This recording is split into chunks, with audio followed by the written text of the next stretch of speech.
o Senhor Deus de Israel não te deu ordem dizendo: vai e atrai gente ao monte de Tabor? Eu quero falar sobre 3 pontos fundamentais, 3 desafios para os vencedores nos dias atuais. De forma bem simples, eu quero falar sobre o desafio do altar, o desafio do mundo espiritual e o desafio do silêncio. O desafio do altar seria a primeira parte. E eu fiz questão de ler uma passagem muito conhecida das mulheres, se pregam muito sobre Débora. E uma época eu fiquei invocado, mas todo lugar que eu vou em trabalho de mulheres, pregam sobre Débora. E eu comecei a estudar sobre Débora, mas não parei só no personagem Débora.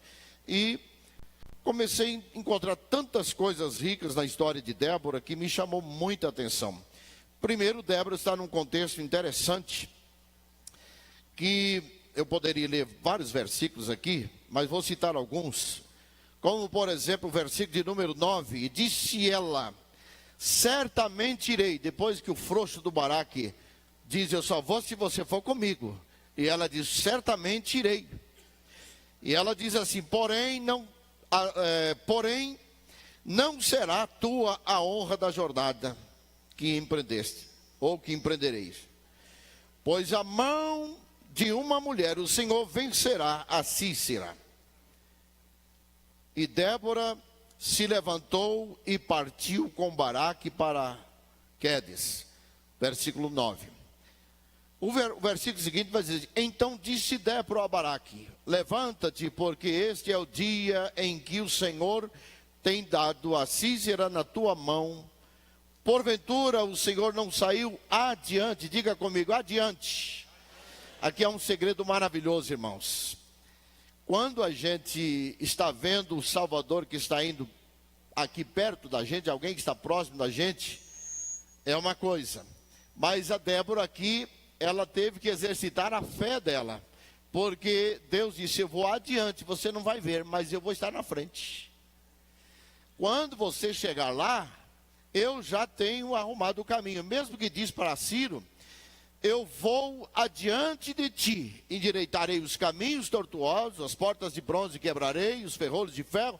Deus adiante é quando a gente não está no tete a tete, a gente não está vendo. E Deus disse para eles, tanto para Débora como para Baraque, disse: eu vou adiante. Isso é um exercício de fé. A gente tem que acreditar que Deus está na frente. Mas não vou parar aqui nesse ponto, porque nós temos que correr bastante aqui. O tempo corre e a gente não consegue administrar todo o tempo.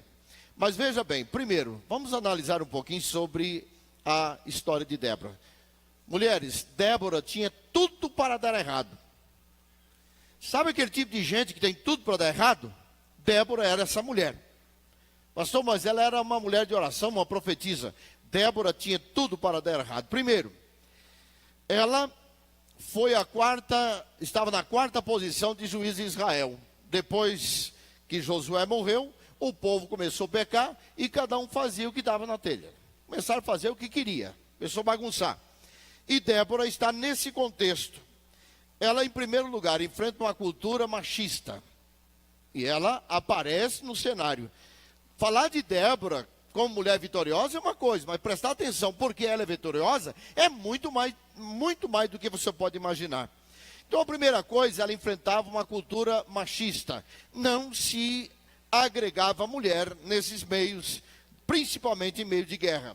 Segundo ponto, ela teve que suceder um homem. Cultura machista, teve que suceder um homem. Mas Débora tinha um negócio muito sério. Ela era mulher de Lapidote. Ele tinha uma origem muito ruim. Então, por isso que Débora tinha tudo para dar errado. Tem mulher que, às vezes, o marido que tem, ela tem tudo para dar errado. Porque o marido é uma trava na vida dela. Às vezes o cabra é crente, mas ele trava tudo. Mas essa mulher foi sábia para arrumar esse homem chamado Lapidote. Então, um dos pontos que Débora tinha para dar errado era o marido. Ele era acadiano. ele era do mundo mesopotâmico, era um homem de linhagem ímpia. E esse cara que estava na vida de Débora poderia ser um problema, esse mesopotâmico. Mas Deus estava olhando lá dos céus e dizendo: para mim, não há limite para eu mudar as coisas, para eu abençoar. A outra coisa que leva a gente a entender que Débora tinha tudo para dar errado, é que ela era da linhagem de Issacar. Issacar, se você estudar a história, a partir do capítulo 40 de Gênesis, você vê que Issacar, na hora de receber a bênção da tribo de Issacar, hora de receber a bênção do velho Jacó, ele pôs a mão sobre Issacar e disse: Issacar, você vai ser um burro, um jumento descansando entre os fardos. Então ela tinha uma linhagem de um jumento, segundo as palavras de Jacó. Mas para Deus não importa se o pai amaldiçoou, se o avô amaldiçoou, se a mãe amaldiçoou, se a tia amaldiçoou. O que importa é a bênção de Deus no contexto da chamada. Acredita nisso. Tem coisa, você olhando para você, parece que você tinha tudo para dar errado. E Deus está dizendo: se você crer em mim, você tem tudo para dar certo. Tem tudo para continuar.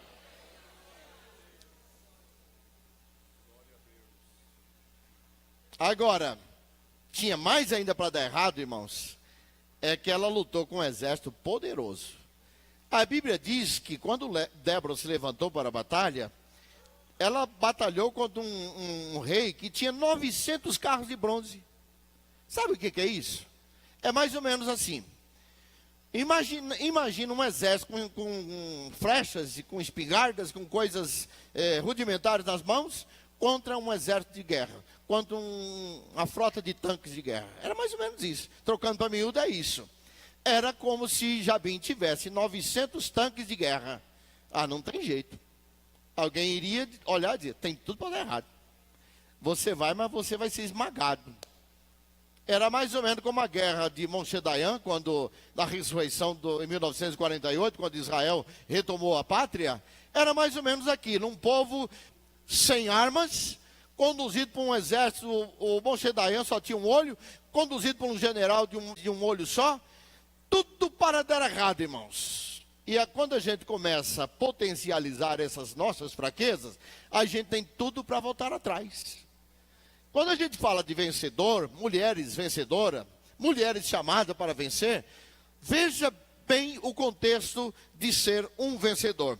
Veja então, queridos, que se Débora está nesse contexto de tudo tinha para dar errado, ela podia pensar: puxa vida, nós vamos lutar contra um exército desenvolvido. Era mais ou menos assim uma guerra dos Estados Unidos com o Paraguai, para a gente ter uma ideia mais ou menos. Mais ou menos isso. O que os Estados Unidos faria com o Paraguai? Faria uma bucha, acabaria com ele.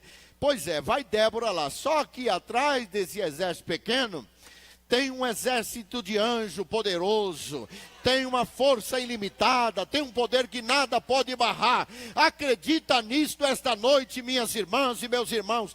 Atrás de você há um exército de anjos. O diabo pode dizer que você é fraco, pode dizer que tem tudo para dar errado. Deus está dizendo: eu faço tudo para dar certo, porque eu sou dono do poder. Aleluia. Mas veja que interessante, como Deus inverte as coisas. Lapidote, na linguagem acadiana, significava relâmpago, tocha, fagulhas de fogo. Olha que nome bonito, né? Mas o miserável do Lapidote era um analfabeto da Torá. Ele não conhecia Bíblia, ele não conhecia nada dos escritos dos profetas. Então Débora tinha um problema na mão. Imagina uma mulher que quer ser vencedora, ou um homem que quer ser vencedor, né, e tem uma tribulação dessa na frente. E a Débora, como tinha intimidade com Deus, ela estava entre o altar e o combate espiritual. Ela pensou: eu tenho uma forma. Eu vou fazer com que o meu marido se torne um homem valoroso. Hoje os pastores não estão valendo nada. Todo mundo está dando nem um tostão furado para pastor, né? Relativiza tudo. Mas eu sou pastor e eu tenho certeza que Deus me valoriza. Os pastores que se valorizam não aceitam esse relativismo. Então, Se a gente tem cajado na mão, o diabo querendo ou não, alguns crentes querendo ou não, somos pastores e Deus vai nos honrar. Se você for na beira do inferno, Deus está dizendo, ali eu vou te honrar porque você é sacerdote. E nesse texto, na história de Débora, ela disse, eu vou te pôr meu marido no meio dos valorosos. Sabe quem eram os valorosos? Eram os sacerdotes. Eram os pastores, que você olha com desdenho e pensa que você não precisa deles. E Débora disse, eu vou pôr você no meio dos meus homens, que eu confio, homens de fé. Sabe quem eram os valorosos? Eram os que ficavam lá no tabernáculo, estudando a lei, estudando os profetas. E ela pensou, como é que eu vou pôr o meu marido no meio dos homens valorosos? Se você acha que ministério não é valoroso, está enganado. Deus honra o ministério, Deus honra os pastores, Deus honra os ungidos, Deus honra os escolhidos. E Débora honrava esses homens. E ela disse, eu vou fazer um jeito que eu vou pôr meu marido no meio dos valorosos. E ela disse, vem cá meu marido, você é analfabeto de Bíblia, você não conhece nada. Pensa num zero esquerda. Mas que eu vou te pôr lá, vou pôr. E Deus deu sabedoria para Débora, e ela começou a fazer uns pavios. Tinha um tipo de lâmpada que, e uns servos que ajudavam os sacerdotes a alumiar os pergaminhos. E aqueles servos ficavam ajudando a dar iluminação no ambiente de leitura. E ela disse, eu vou fazer uma lâmpada melhor do que dessa gente lá. Eu vou fazer lâmpadas com pavios grossos que vai iluminar bem a sala. E é você que vai conduzir a iluminação para o ambiente dos sacerdotes, dos profetas. Agora eu fico imaginando aquele homem que não conhecia nada de Bíblia, mas agora ele está com a lamparina lá no meio do rancho dos profetas, ajudando os profetas, ler as escrituras, ajudando o sacerdote, o sumo sacerdote. Aquele cara que era um zero esquerda, Débora pôs ele lá no meio, porque Deus escolheu Débora. Débora era inteligente, Deus usou Débora. Mulher inteligente não perde o marido, ele pode ser uma tranqueira, mas Deus transforma ele. Deus usa ele e ele vai para frente, porque Deus dá sabedoria. E o texto vai dizer, venha meu marido, eu vou fazer pavios para você, levar para o lugar santo em Siló. Você vai estar com os homens valorosos de Israel, que irão estudar à luz dos pavios. E ela teve o cuidado de fazer os pavios grossos, de modo que a luz fosse ampla. E esses pavios, então agora começou a iluminar o lugar santo. E disse Débora, você teve cuidado, disse Deus para Débora, mais ou menos assim, Débora, eu estou vendo seus esforços, eu estou vendo o quanto você está batalhando, eu vou mudar a vida dele, e vou iluminar a sua profecia, quando você falar, a tua voz em Israel será ouvida. Gente, olha aqui para mim, acredite nisso, quando você valorizar a presença de Deus, a sua voz vai ter valor. Tem gente que a voz dele não cura nem dor de barriga, não espanta nem um gato pela cauda, mas quando você dá ouvido à voz de Deus, a tua voz começa a ecoar, em nome de Jesus. Sai de debaixo do sapato de Satanás e diga, minha voz será ouvida, em nome de Jesus. Deus quer que a sua voz seja ouvida. Quando alguém dizer você não está com nada, você vai dizer, Deus, se o Senhor está comigo, eu estou com tudo. Alguém poderia dizer, Débora, uma mulher, e Débora pode dizer, Deus, eu sei que eu estou com tudo, o Senhor está comigo, eu vou. Esse frouxo desse Baraque está com medo, mas eu vou, e a honra não será dele, a honra será das mulheres. Mas que interessante, irmão, tanto o Lapidote como o Baraque tinham o mesmo significado. Em hebraico, o Baraque significava relâmpago também. Os dois calça frouxas. Tinha um nome bonito, um nome maravilhoso. Um tinha uma visão mitológica do politeísmo acadiano, do politeísmo do mundo da... Tinha um nome agregado aos deuses. E um dos significados do lapidote era relâmpago, era do Deus que entrava nas tempestades. Então esse cara era poderoso, ele podia entrar na tempestade, o nome dele significava Deus Todo-Poderoso, que entrava nas tempestades. E Deus está dizendo, eu vou usar essa tocha de lapidote, mas para iluminar Débora. Quem vai virar uma tocha é Débora. É Débora que vai incendiar. Deus trocou a honra de lapidote para Débora. Deus pode trocar também a honra da mulher para o marido. Basta você acreditar. Deus pode fazer de você um instrumento aqui nesta noite. Agora, eu encerro a minha fala lembrando. Já que Deus pode fazer de nós alguma coisa como fez para Débora, eu fico pensando, e a primeira coisa que eu penso aqui, o desafio do altar. Uma das coisas que impede a gente crescer no reino espiritual, irmãos, é a batalha no altar. Estar no altar é fácil, gente? O que vocês acham? É fácil o altar? Irmãos do céu, não tem lugar mais terrível de enfrentar do que o altar. E quando eu estou falando de altar, estou falando do altar da oração, da santificação, da vida íntima com Deus. Tem um monte de gente vencido que não consegue vencer as batalhas do altar e prefere se soltar para o mundo. Ele não se desagarra da vida cristã, continua com o nome de crente, mas não consegue ir para o altar. Eu fico imaginando Débora, quando Deus começou a falar com ela, ela deve ter enfrentado um período de silêncio. Israel pecando, dentro dela um coração voltado para Deus, e agora Deus? O Senhor não fala nada, eu estou aqui. Mais ou menos igual Elias lá na roça, dizendo, olha Acabe, Senhor. Olha o que essa praga desse Acabe está fazendo, mas Jezabel está acabando com a nação de Israel. Oh Deus, tem misericórdia. Eles estão oferecendo culto aos deuses estranhos. E Elias está lá. O texto vai dizer, orando Elias. Quando você lê o texto de Elias diante de Acabe, o texto não diz que Elias orou diante de Acabe, Elias ordenou, diferente. E você pergunta, então onde Elias orou? Veja o que Paulo escreve depois. Paulo vai dizer, orando Elias. Ele teve coragem de enfrentar Acabe, ele teve força para enfrentar Acabe, ele orou e o céu travou e não houve chuva. Mas é que Elias já estava orando lá no seu altar. Quanto silêncio para enfrentar. A pior coisa que tem, irmãos. Primeira coisa, o altar é um lugar onde verte as orientações de Deus. Todas as orientações, o sucesso de cada um de nós verte do altar. Olhe bem para mim. Não se engane, não se faça de bobo, irmão. O diabo sabe de tudo. Não seja ingênuo. O diabo sabe de cada passo teu. Ele sabe de todas os teus projetos. E Ele sabe que se você tiver tempo de orar, vai ter sucesso. Então Ele atravessa. Das primeiras barreiras do altar é o tempo.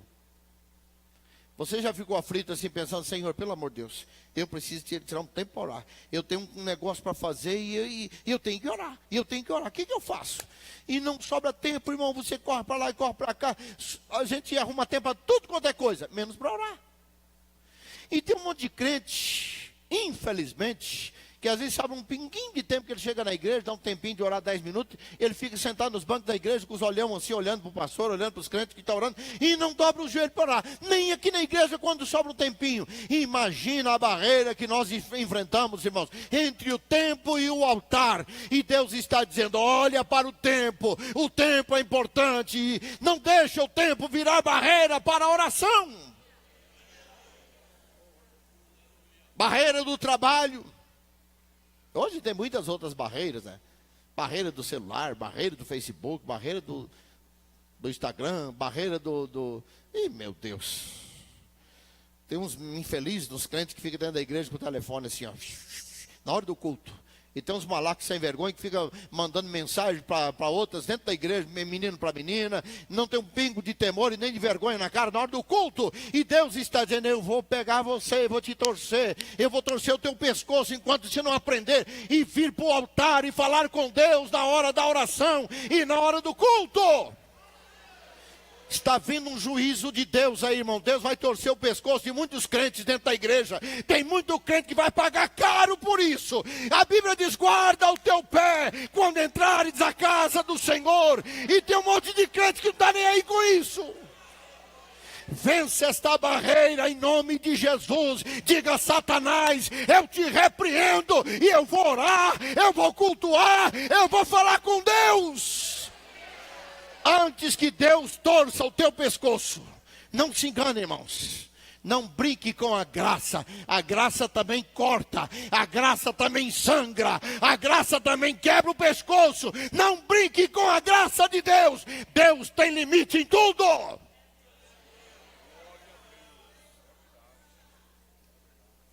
A outra barreira que tem para chegar ao altar, a barreira do capital.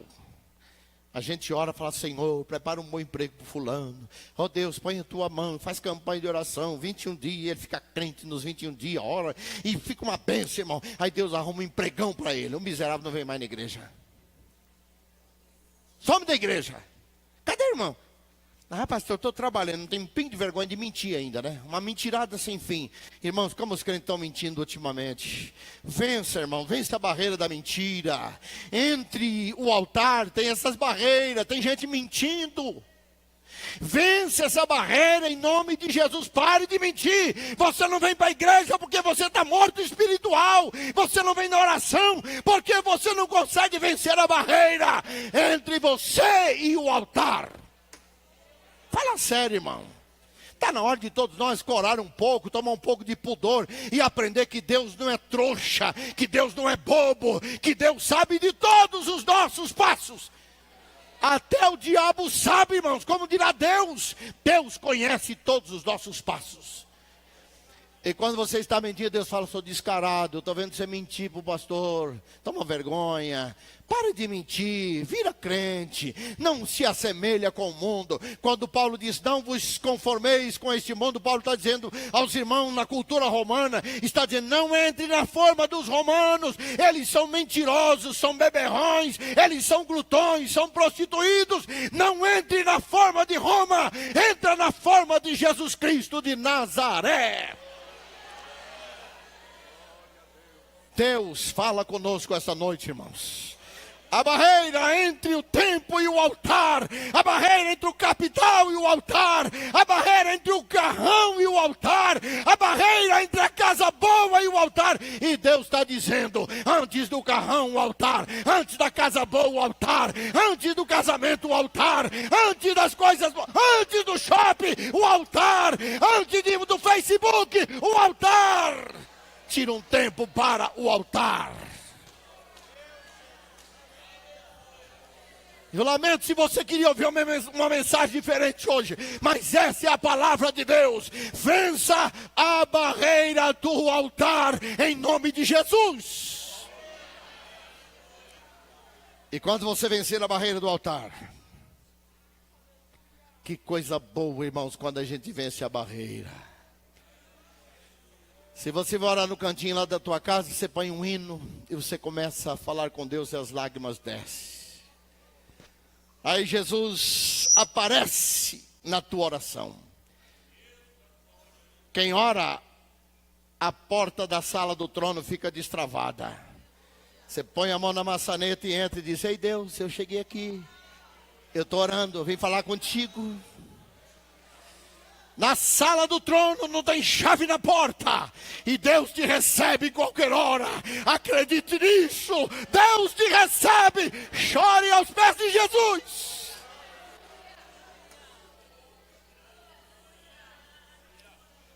Quantas vezes eu tive o privilégio de falar com Deus e ouvir a voz de Deus.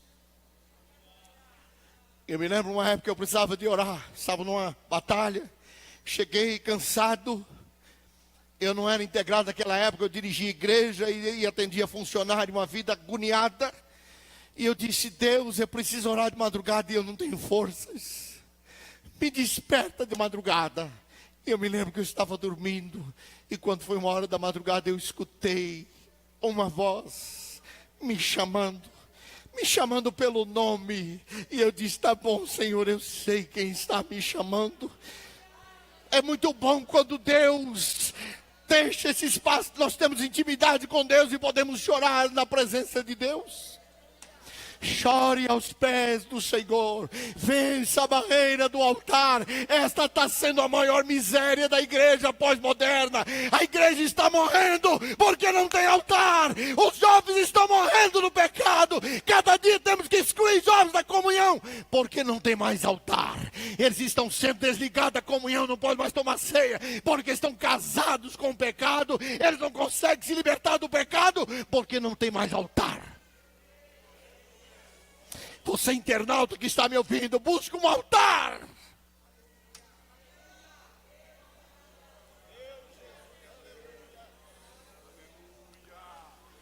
Eu estou falando só na esfera humana ainda. A barreira do tempo, a barreira do capital, a barreira dos envolvimentos sociais, dos shoppings, enfim.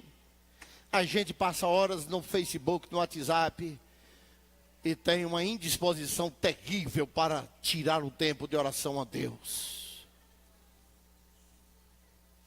Mas vem outra barreira pior ainda, irmãos. Essas barreiras que eu falei, você pode administrar e conseguir vencer. Mas vem a barreira do mundo espiritual. Não se engane. Paulo escreveu em Efésios capítulo 6 a seguir, ele vai falar sobre vários tipos de demônios.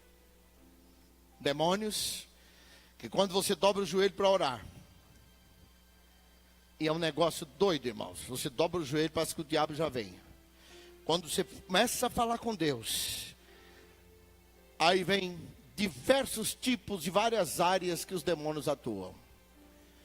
Aí a pessoa fica naquela agonia entre a oração e o combate no mundo espiritual.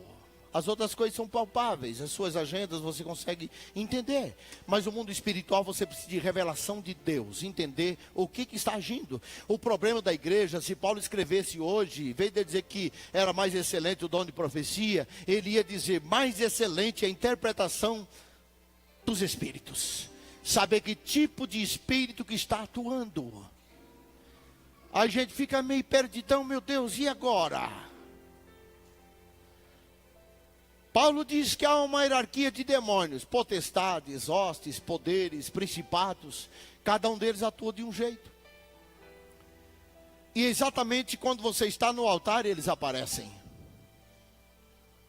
Eles aparecem. E se você não estiver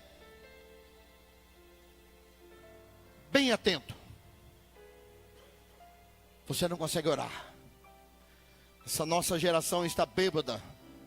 Está embriagada com os pecados que parece que não tem muito a ver. Judá começou assim, não tem muito a ver não. Isso é um chavãozinho muito relativo. Um tal de relativo hoje que tá dando náusea na gente. Dá vontade de vomitar quando alguém começa com esse negócio. Isso é muito discutível. Você pensa assim, mas a verdade pode não ser essa aí. Aquela baboseira toda. E não há verdade para essa gente. Judá começou assim. E Deus disse, eu vou quebrar o pescoço de vocês. Eu vou levar vocês para a Babilônia. Vocês vão amassar barro, vocês vão rachar lenha, vocês vão ser escravos. Enquanto vocês não aprenderem a ser crente, eu não vou tirar vocês da Babilônia. Se Deus te levar para o cativeiro, lembre-se desta mensagem. Não relativize as verdades de Deus. Deus está dizendo, é tempo de acordar, é tempo de despertar. Vença o mundo espiritual. Mas que demônio é esse que está atuando? Que Satanás é esse que está atuando? Que você não consegue ler? Somente aqueles que oram a Deus conseguem entender o que está atrás do mundo espiritual.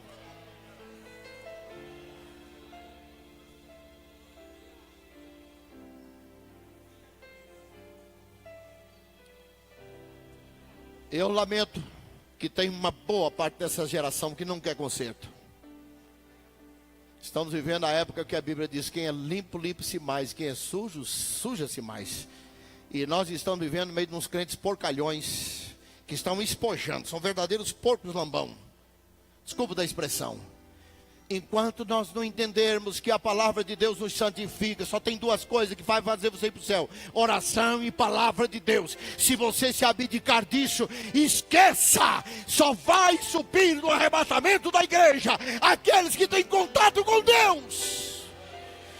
Continua espojando na lama, continua achando que pastor é besta, continua achando que Deus é bocó, que você vai ver onde você vai parar. Deus não é trouxa, os pastores não são trouxa, a igreja não é besta, a igreja está vendo tudo, e Deus está dizendo: no meu tempo eu vou agir. E olhe lá se Deus não começar a agir na tua vida hoje. Hoje Deus pode começar a torcer o seu pescoço. E Deus tenha misericórdia de nós.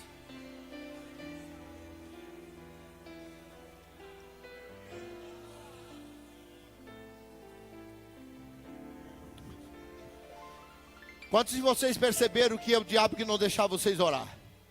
Já viu a barreira espiritual na semana da ceia? Irmão, que tentação.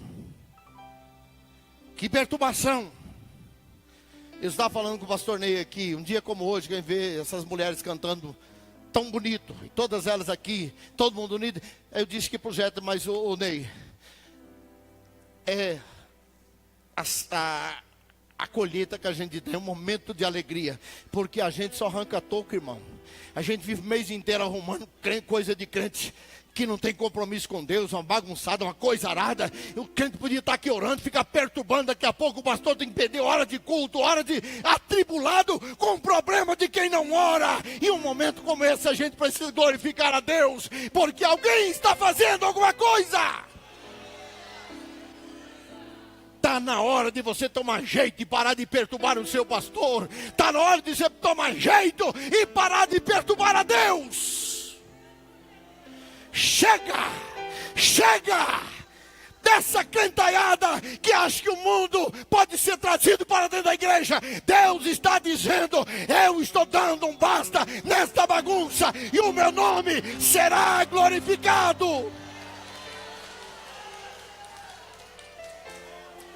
Deus fala contigo esta noite. Esta palavra é de Deus para o seu coração. Guerreia, entre na batalha entre o altar e o mundo espiritual. Paulo falou sobre isso, irmão. Paulo disse: que coisa terrível.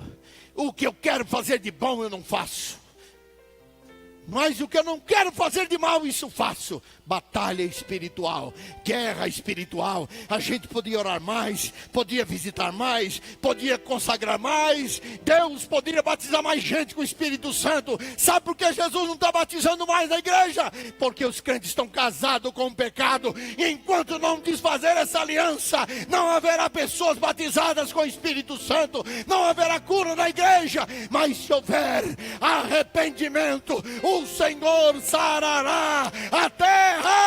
O Senhor sarará a terra.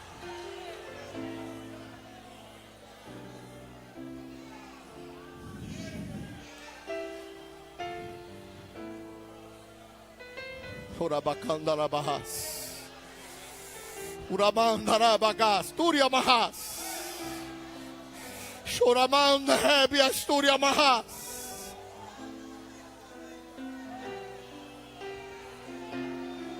Aleluia, aleluia.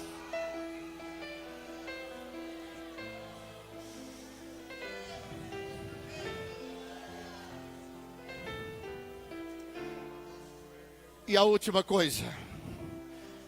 Primeiro, eu falei sobre o desafio do altar.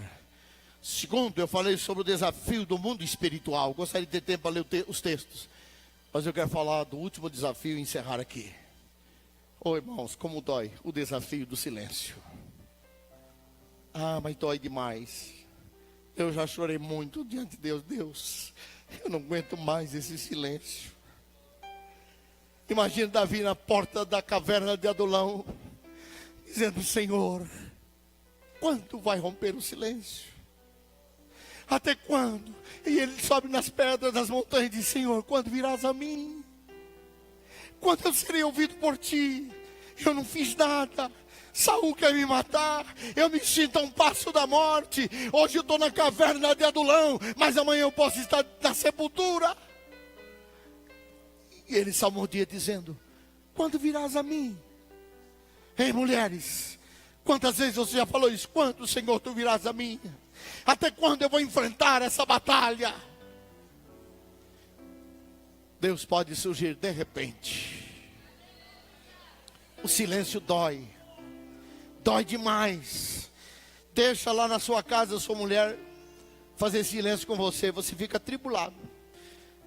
Minha mulher começa a ficar muito quieta dentro de casa e fazendo de conta que está me ouvindo eu falar, eu vou ficar roxo. Eu sou imediatista, eu sou sanguíneo. Eu vou dizer: mulher, por que você não fala comigo? Eu não posso fazer isso com Deus. Sabe aqueles que têm poder da ironia, que fica caladinho, matando, que nem matando piolho caladinho? Não estão fazendo nada. Matando, a pessoa está morrendo do coração e está matando devagarzinho, caladinho. Tem gente que tem esse tipo de demônio, ele consegue matar o outro caladinho assim, ó. E Deus está dizendo: na hora que eu te pegar, você vai ver. Vai matando, vai matando. Deus quer nos dar forças para enfrentar o silêncio. Existe um segredo: tentar ouvir Deus no silêncio. Não adianta ficar berrando e gritando na hora do silêncio. Tenta afinar os ouvidos para ver se Deus tem misericórdia e fala contigo. Olha o Davi correndo de Saul, fugindo de Saul, lá do outro lado do Jordão, na região deserta. Época de enchente, ele senta numa rocha daquela, escutando o barulho das águas roçando nas pedras.